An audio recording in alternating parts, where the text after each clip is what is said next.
Se você acha que só estudar teoria e fazer questão vai te dar uma boa nota no Enem, eu sinto te informar, mas você está pelo menos uns 20 anos atrasado em termos de preparação para o Enem. Isso porque nos últimos anos surgiram vários avanços de como estudar e chegou num ponto nesse último Enem de que várias pessoas conseguiram colocar em prática todos esses avanços simultaneamente. Então o número médio de acertos está cada vez maior e está cada vez mais difícil chegar em pelo menos 800 de nota no Enem. E como muita gente está dominando esses avanços que aconteceram nos últimos anos, não vai demorar muito para ter uma nova onda, um novo salto de avanços relacionados a técnicas e estratégias de estudo. E quem estiver na vanguarda desses novos avanços, quem dominar essas novas técnicas, vai conseguir se distanciar do bolo das pessoas que já conseguem usar todas as técnicas criadas nos últimos anos. Então esse vídeo vai ser sobre esse novo salto, vai ser sobre o futuro das técnicas de estudo e eu vou te mostrar 4 desses avanços, mas antes disso, só para garantir que você já está fazendo os avanços anteriores, a gente vai fazer uma breve história de todos os avanços desde o surgimento do Enem, porque essas técnicas funcionam muito bem e o problema agora é que muita gente já está dominando elas, então você precisa se atualizar e depois correr atrás desses 4 novos avanços que eu vou falar e corre o risco até desse vídeo ser um catalisador da implementação dessas novas técnicas para criar esse novo grupo de pessoas que vai estar mais avançado ainda. Então vamos começar nossa história em 1999, quando muita gente já estava preparada para outros vestibulares e o Enem era uma novidade. Então naquela época o que as pessoas já sabiam fazer é estudar toda a teoria e treinar muita questão. Esse era o padrão ouro para se fazer uma prova naquela época. Mas como vocês já sabem hoje em dia e rapidamente descobriram lá no passado, o Enem é uma prova um pouco diferente de uma FUVEST, por exemplo. E em pouquíssimo tempo a gente teve aí o primeiro salto de evolução na preparação do Enem, que as pessoas repararam que o Enem é uma prova mais interpretativa que as outras provas. Só para você ter uma ideia, a prova de linguagens do último Enem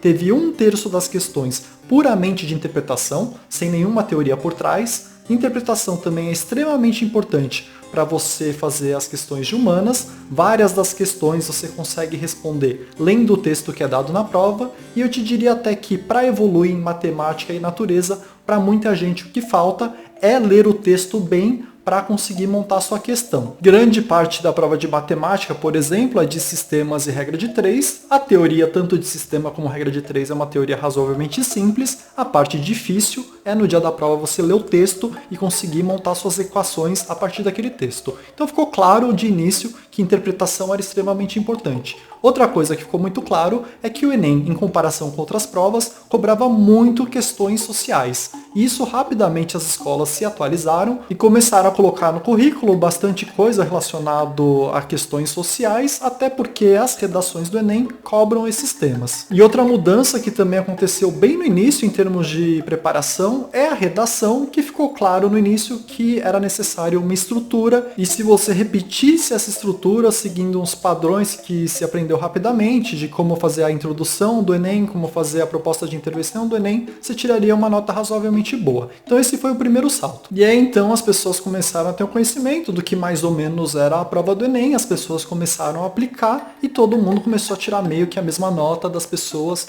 que estudavam bem a teoria e a prática e aplicavam as técnicas do primeiro salto. E aí, claro que o pessoal começou a experimentar coisas novas e a gente vai para o nosso segundo salto. E aqui eu vou evitar falar datas, até porque algumas pessoas começaram a usar antes, outras depois, e eu vou falar aqui mais ou menos do que eu lembro que várias pessoas já conheciam cada uma dessas evoluções. E esse segundo salto eu começaria com estratégia de prova, que era algo que já era usado em outras provas, mas no Enem começaram a usar bem mais, até porque essas técnicas começaram a ser distribuídas online, então na internet você tinha lá no começo acesso a alguns vídeos de estratégia de prova. Eu, por exemplo, comecei meu canal fazendo vídeos assim. E aí basicamente a estratégia de prova te diz para pular as questões que demoram muito e as questões mais difíceis, porque você não quer gastar muito tempo no começo da prova com poucas questões, você quer fazer o máximo possível no menor tempo possível e deixar essas questões mais demoradas e mais difíceis para o final. E fazendo dessa forma você vai ter que chutar muito menos questão por falta de tempo quando acabar a prova. E outra evoluçãozinha aí de estratégia de prova é que é sempre bom você ler o comando, ou seja, a pergunta da questão,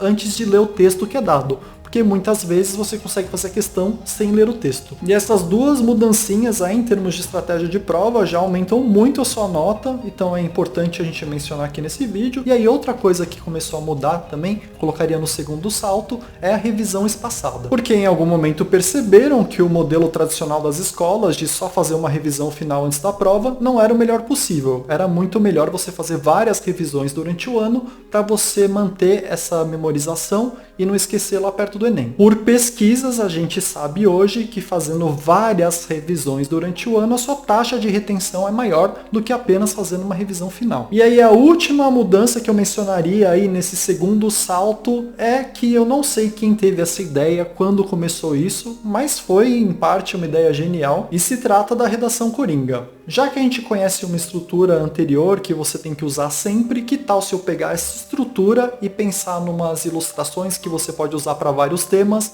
e uns argumentos que você pode usar para vários temas. E com isso surge uma redação coringa. E eu não estou falando nesse vídeo aqui que você deve com certeza usar uma redação coringa, mas eu acho que você deve perder um tempo estudando redações coringa, porque isso vai te ajudar no geral e tentar criar sua própria redação coringa. E aí, para você ter também uma ideia estatística sobre o assunto, eu fiz uma pesquisa no canal que 6.000 pessoas responderam. Mais de 30% das pessoas usaram uma redação coringa. As pessoas que usaram redação coringa, 83% disse que foi muito bem na prova, e as pessoas que não usaram uma redação coringa, apenas 73% disse que foi muito bem na prova. Então eu não posso deixar de mencionar essa evolução na nossa breve história da preparação Enem, para a gente ir para o nosso terceiro salto. E aqui é o momento em que as ciências cognitivas chegam mais forte na internet para a gente, e a gente começa a ter acesso a estudos de como aumentar a taxa de retenção. Simultaneamente, as questões de saúde mental começam a ter visibilidade. Então nesse salto eu colocaria duas mudanças aí que afetam a sua taxa de retenção e o seu sucesso nas provas. Primeiro, a metacognição, que é basicamente o conhecimento sobre conhecimento,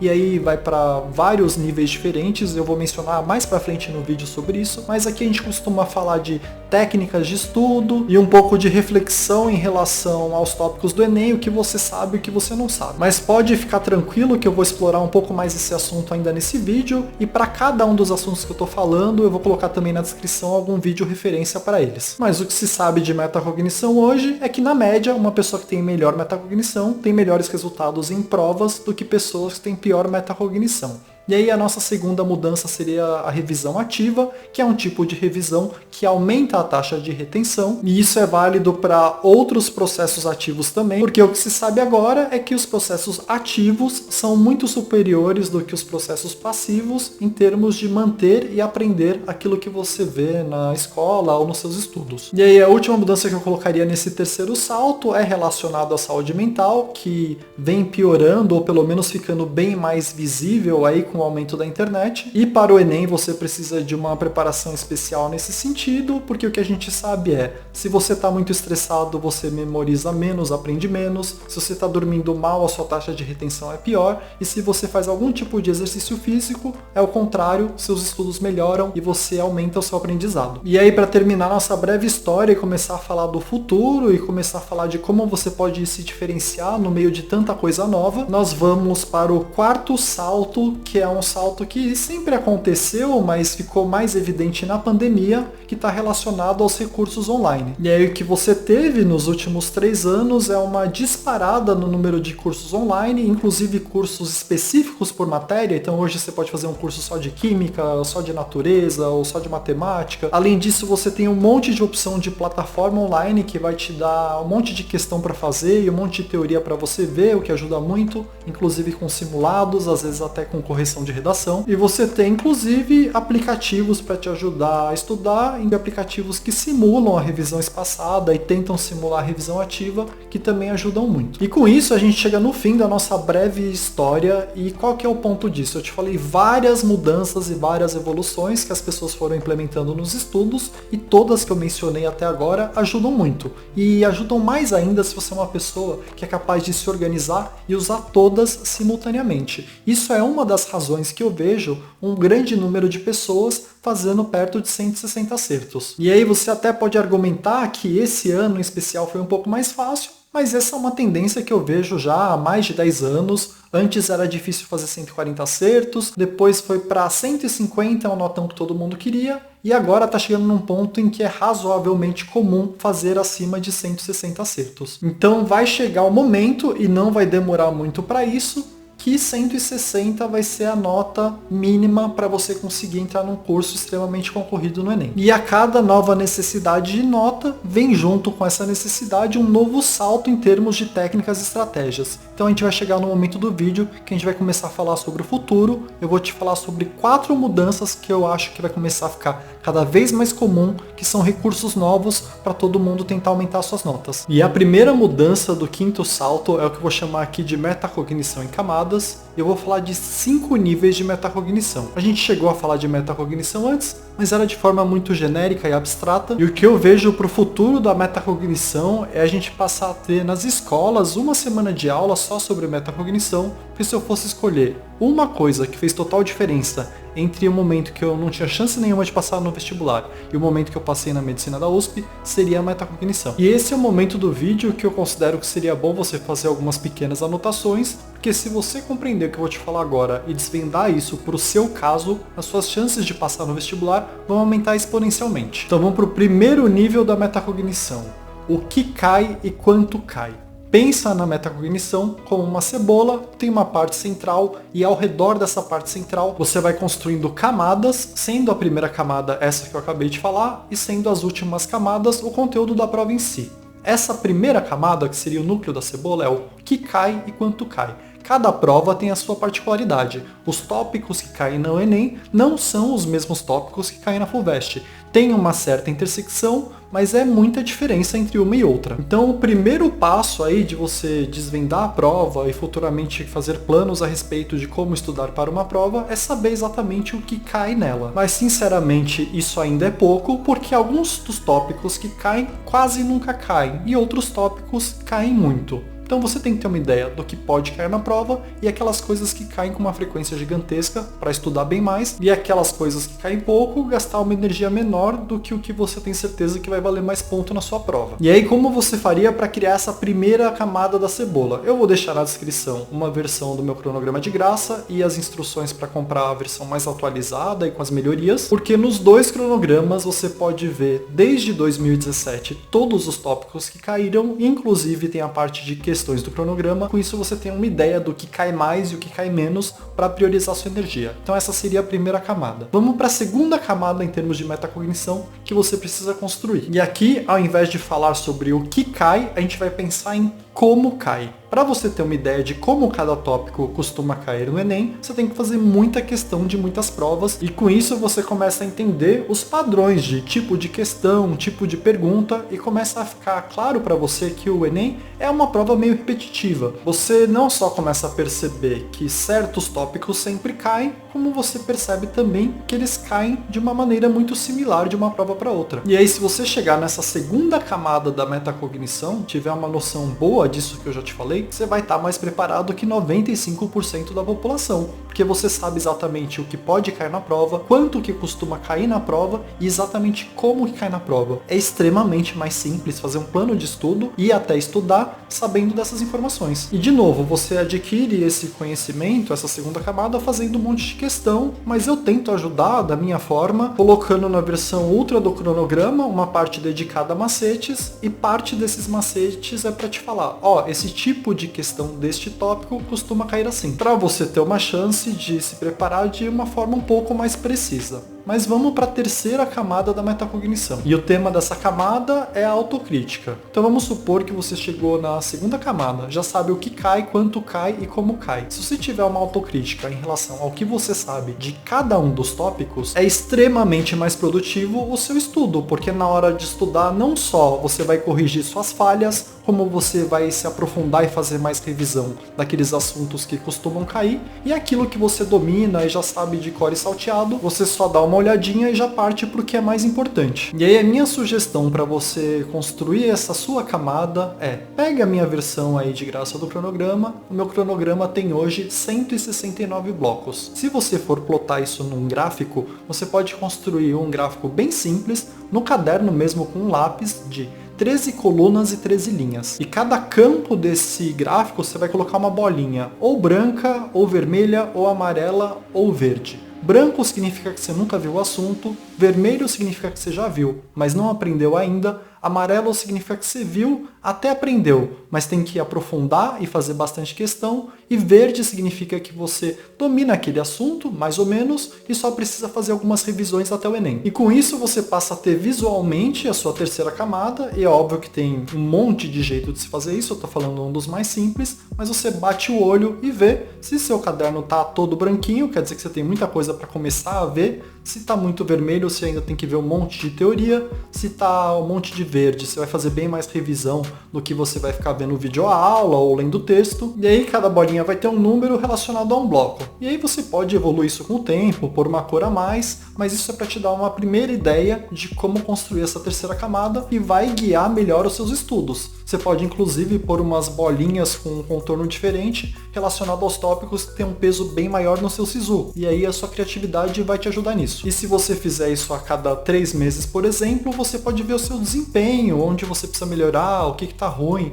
E com isso você tem um senso de evolução bem maior do que a nota do Enem vai te dar, porque a nota a gente sabe que varia muito dependendo do TRI. E aí a gente está pronto para ir para a nossa quarta camada da metacognição, que é onde vou estudar e como vou estudar. Você precisa ter uma relação de fontes de estudo para estudar cada uma das matérias, eventualmente até cada um dos blocos, que seja mais confortável e que você aprenda mais. Então essa parte é extremamente individualizada. Não adianta você seguir o que os outros estão fazendo. Você precisa descobrir por conta própria, fazendo pesquisa, assistindo trechos de aulas, o que funciona melhor para você. E eventualmente nem vai ser uma videoaula. Tem matéria que você vai preferir ver um canal no YouTube, tem matéria que você vai preferir ler um livro, tem matéria que você vai preferir ver numa apostila, tem matéria que você vai preferir só fazer um resuminho. Então você precisa definir para cada bloco, eventualmente até para cada tópico, como que você vai aprender definindo suas fontes. E você tem total liberdade para selecionar um caminho para cada bloco, um modo para cada bloco, uma mídia diferente para cada bloco.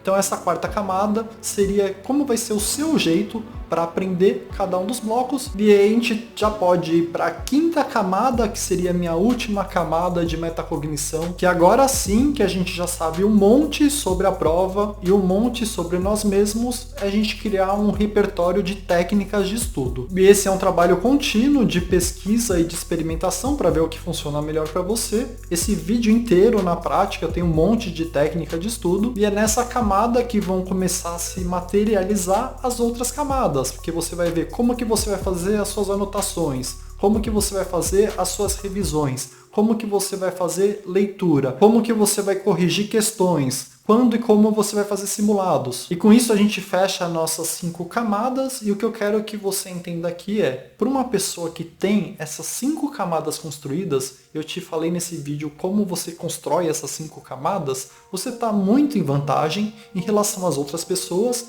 independentemente do que aconteceu no seu passado, das escolas que você veio. Porque você passa a ter um guia de aprendizado que é extremamente preciso e eficiente. Porque você vai conseguir estudar aquilo que importa, gastando uma energia proporcional ao tanto que aquilo vale, além de usar técnicas e fontes que garantam que para você o aprendizado e a retenção daquilo que você aprendeu é maior. E esse é só o começo do nosso quinto salto. Vamos agora para o segundo avanço, que eu acho que vai mudar completamente a preparação Enem para todo mundo. E o nome que eu vou dar para esse avanço é Visão com Diamante, para tentar criar uma ilustração para você entender o que eu estou falando. Se você pega um diamante, ele tem várias faces, e dependendo do ângulo, para cada face você vai ter uma experiência completamente diferente ao olhar para dentro do diamante. E isso é muito válido também para o estudo. Se você pegar um tópico e estudar por ângulos diferentes, por perspectivas diferentes, cada vez você vai ter uma experiência nova, com a vantagem de estar aumentando o seu repertório, o seu aprendizado e a sua retenção em relação àquele tópico. E isso é muito mais vantajoso do que ficar revendo videoaulas, relendo textos que você já tinha tido contato antes, porque não só você está fazendo uma revisão, como você está aprofundando e aumentando o seu conhecimento em relação àquilo. E E a maior vantagem, ao meu ver, de começar a pensar dessa forma que eu tô te falando, de pegar um tópico e tentar ver esse tópico por vários ângulos diferentes, é que você fica muito mais preparado para a prova, porque é bem mais difícil te surpreenderem na prova. Eu vou te dar 2 exemplos muito concretos disso. E eu vou usar a biologia aqui, porque tá mais fácil para mim lembrar exemplos agora, mas isso é válido para todas as matérias, e eu fiz isso com todas as matérias. Então eu tinha o costume de assistir uma aula de manhã e fazer algumas questões daquele tópico que eu tinha visto, e à noite, depois que eu já tinha feito tudo durante o meu dia, eu ia atrás de aprofundar ou aprender alguma coisa a mais sobre aquele tópico. Então teve uma vez que eu li um mangá sobre genética, teve outra vez que eu li um capítulo de um livro de biologia, mas não acadêmico, teve uma outra vez que eu vi um documentário sobre biologia, e às vezes até entrar nos canais que falam sobre ciências em geral e curiosidades, mas para contextualizar aquilo que eu aprendi e às vezes transformar aquilo que eu vi na teoria e estava abstrato na minha mente em algo um pouco mais concreto. E esses são alguns exemplos, mas o ponto é que eu fazia esse tipo de coisa que muitas pessoas considerariam perda de tempo, mas na verdade eu estava estudando, tentando ver um mesmo tópico por vários ângulos diferentes. Então eu vou te falar 2 situações que ter feito isso me ajudou bastante, só para você ter uma ideia de como isso te ajuda na preparação para a prova. Teve um ano que um dos indicados a melhor documentário pro Oscar era um vídeo sobre polvos, chamava Meu Professor Polvo, algo assim. E eu assisti esse documentário por curiosidade mesmo, o foco do documentário era falar sobre o comportamento dos polvos, e eu cheguei a falar num dos vídeos daquele ano que, tem esse documentário, é legal, acho que é interessante para você entender alguns conceitos e faz parte da matéria do Enem, porque é cefalópodes. E acho que naquele mesmo ano ou no Enem seguinte caiu uma questão que a questão era exatamente sobre comportamento dos polvos. Teve uma outra vez também relacionado ao canal que eu estava fazendo um vídeo sobre técnicas de chute, e uma das técnicas em biologia é que questões que normalmente falam sempre ou nunca costumam estar erradas, porque biologia sempre tem exceções, aquilo que a gente aprende no ensino médio é a regra geral, mas sempre vai ter uma exceção ou outra. Então você evita, ao fazer uma questão, as palavras sempre e nunca. Mas eu estava fazendo esse vídeo e pensei em 2 exemplos. Um dos exemplos que eu pensei e acabei usando é que ornitorrinco, por exemplo, é um mamífero que bota ovos. Então você não pode falar que todo mamífero não bota ovos, porque tem uma exceção. Mas o segundo exemplo que eu pensei, porque eu tinha visto em alguma curiosidade, acabei nem usando porque eu achei mais complexo naquela época, é que existem animais que têm clorofila. E na época eu conhecia até 3 animais clorofilados, só que eu acabei não usando esse exemplo porque é extremamente não intuitivo. A gente usa a clorofila para até diferenciar o que são células vegetais de células animais, mas no Enem de 2023 colocaram em uma questão exatamente isso. Um animal que por algum motivo tinha no seu corpo, acho que era por causa de um fungo, uma bactéria, não lembro, mas tinha clorofila, e o fato de eu já ter visto antes em algum momento causou zero estranheza aquela questão para mim na hora, o que torna a questão muito mais rápida e às vezes até vem de graça, porque você já sabe a resposta por ter esse conhecimento de antemão. E aqui eu peguei só 2 situações relacionadas ao canal, até para eu poder provar que eu fiz isso mesmo nos vídeos no passado, mas imagina isso, várias situações em várias questões para todas as matérias. A vantagem que você não tem em relação ao concorrente, quando cai uma questão na prova e você já sabe do que se trata aquilo, você não precisa nem ler o texto a maioria das vezes. E aí você fica mais rápido e acerta mais por ter tido essa preocupação, que é esse segundo avanço que eu vejo que a maioria das pessoas não tem a menor ideia que existe, mas que em breve vai ser comum para todo mundo. E a gente pode ir para o terceiro avanço, que é o que eu vou chamar aqui de velocidade acelerada. E aí quando você pensa em velocidade, você pensa em estratégia de prova, mas a verdade é que para quem faz mais de 160 acertos no Enem, estratégia de prova é só a ponta do iceberg.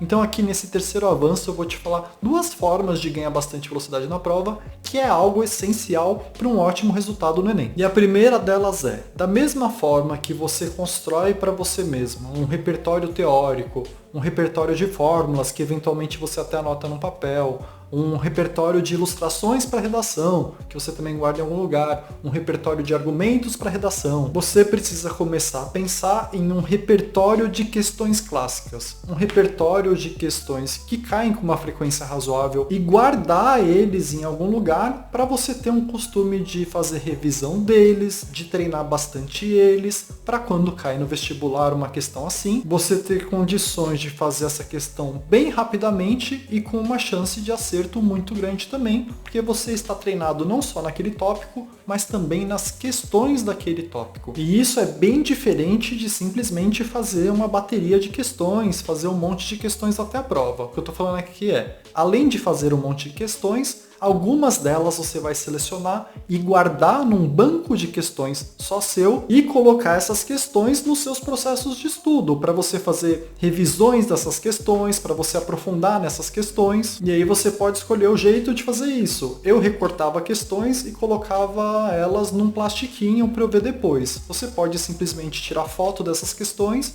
e guardar numa pasta. E aí o segredo é você aprender a selecionar bem essas questões que sempre aparecem em várias provas, é uma boa de você ter guardado como questões clássicas, e aquelas questões que você teve certa dificuldade para resolver e precisa de um procedimento especial para resolver elas, é bom você guardar também, e aquelas questões que você acha que te ensina um monte de coisa de uma vez só e servem até de exemplo para ensinar um tópico. E claro, não dá para você selecionar questão demais também, porque essas questões, de novo, você vai ter que colocar dentro dos seus processos. Então, quando você for fazer revisão, você vai acabar fazendo revisão delas também. Você precisa ter um número limitado de questões que realmente importam. Mas o benefício de fazer isso é que a chance de você acertar essas questões, caso caiam questões muito parecidas no Enem, é gigantesca. Sem contar que você vai fazer quase que automaticamente essas questões, então você vai ficar bem mais rápido que seus concorrentes. E a segunda parte desse avanço, que é ainda mais complexa que a primeira e se aplica melhor à matemática e um pouquinho à natureza também, é você entender que para várias das questões do Enem que envolvem contas, elas já são pensadas para ter duas formas de se resolver. Uma das formas é mais comum e mais ensinada nas escolas e é mais lenta. A outra forma costuma ser muito mais rápida. E quem gabarita a prova de matemática ou vai muito bem no segundo dia da prova, no geral sabe fazer o jeito mais rápido e por isso tem mais tempo para gastar nas questões mais difíceis, mais tempo para corrigir erros. Então é um diferencial imenso que você tem em relação à concorrência. Mas para chegar nesse nível, primeiro você precisa saber fazer a questão. Primeiro você cuida de fazer o básico bem feito, depois você pensa nessas técnicas mais avançadas, porque elas também exigem tempo e a complexidade é maior, mas elas têm um resultado que é bem diferente do tradicional. Mas definitivamente elas te dão uma vantagem para a prova. E eu tenho um vídeo te mostrando exemplos na prática disso, depois você dá uma procurada na descrição. E aí a gente pode ir para o quarto avanço, e esse é o mais complexo, mas é o que mais vai fazer você crescer em termos de conhecimento. E antes de detalhar ele, eu quero que você entenda que esse quinto salto que eu tô falando é composto por técnicas que ainda são muito embrionárias. E o salto mesmo só vai surgir quando um número grande de pessoas conseguir usar os 4 avanços simultaneamente com certa eficiência. Mas para mim, não tem dúvida nenhuma de alguém que já domina os 4 primeiros saltos conseguir colocar em prática esse quinto salto, vai estar muito distante da concorrência e o padrão de prova vai elevar de novo. Então, se você está pensando seriamente em passar num curso que é muito concorrido, não deixa de voltar nesse vídeo para ver se você já domina os 4 primeiros saltos e começar a dar os primeiros passos no que se relaciona ao quinto salto para ter alguma vantagem competitiva. Então vamos voltar para o quarto avanço, eu chamo ele de engrenagem holística, mas você poderia ler como tudo funciona. E ele é composto por 2 partes. E ele é bem mais difícil de explicar, mas a parte importante aqui é que você precisa começar a pensar dessa forma. A primeira parte é a que se relaciona à parte holística. E aqui o que você tem que ter em mente quando estiver estudando é que tudo está relacionado. Não tem um tópico do Enem que não dá para você relacionar com algum outro tópico. E no geral é possível você relacionar o tópico de uma matéria com um tópico de outra matéria. E a gente conhece isso por algo interdisciplinar, mas em vez de ser em questões como o Enem faz, você vai começar a pensar dessa forma na hora de estudar. E qual que seria a proposta aqui? Toda vez que você estiver estudando algo e você pensar em qualquer relação com outro tópico, você começa a estudar os dois juntos. Isso é mais difícil e num primeiro momento parece que gasta mais tempo, mas esse tempo você pode economizar a longo prazo, porque você vai poder começar a juntar blocos e estudar de uma vez só mais de um bloco. Mas isso vai te dar duas vantagens muito grandes. A primeira delas sendo que nenhuma questão interdisciplinar vai te surpreender no Enem, vai ser mais fácil resolver essas questões. E a outra é que você passa a ter um conhecimento muito mais abrangente dos tópicos do que você teria vendo eles isoladamente. E a segunda parte desse avanço estaria relacionado à parte engrenagem ou à parte como tudo funciona, porque o Enem quer que você tenha uma ideia de como as coisas que você usa no dia a dia funcionam, como os eventos e fenômenos no planeta funcionam e até como as coisas são formadas. E aí, para evoluir nesse avanço, é importante que você comece a pensar dessa forma e ter essas preocupações e ter alguma iniciativa em relação a relacionar tópicos diferentes e entender como as coisas funcionam. E eu não tenho um jeito tão simples de deixar isso que eu tô te falando que é abstrato mais concreto, diferente de te mostrar um vídeo que eu tento, usando vários tópicos e matérias diferentes, te explicar como que a gente foi do Big Bang até a primeira vida. E eu chamo esse vídeo de como é formada a nossa realidade, ou tudo é um, e eu vou deixar aqui no final para você checar depois. Então por hoje é isso, eu espero que esse vídeo te ajude muito e obrigado!